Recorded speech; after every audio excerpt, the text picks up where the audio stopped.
Ron Paul, the liberal, the ultra-liberal. That's what we'll talk about at lunch today. Hope you're having a nice lunch. Hope you're resting up for the New Year's celebration. You know, there are, 8 people running for president, and if Hillary would make a 9th, you have the 7 in the Republican field. You have Obama. If Hillary were to run, it would be 9. Of the 8 other candidates, other than Ron Paul, none of them advocate legalizing every drug there is. Ron Paul does. None of them advocate completely withdrawing from all of our overseas commitments. Ron Paul does. None of them advocate repealing the Patriot Act and eliminating the powers the Justice Department has to fight terrorism. Ron Paul does. None of them support major slashes in the defense budget, almost eviscerating our military strength. Ron Paul does. Only 2 of them are strongly in favor of abortion on demand for any reason, publicly paid for. Ron Paul is.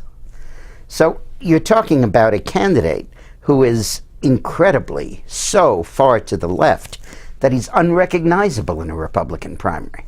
Now, he couches that rhetoric in the language of conservatism, and he's pretty good on railing about federal spending and stuff.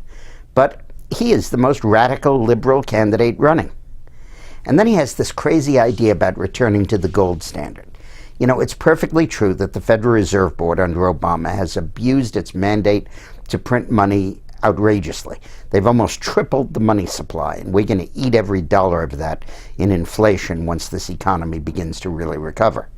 But what he's proposing is the gold standard. I mean, that's like saying instead of alcoholism, let's do prohibition. There's such a thing as responsible drinking.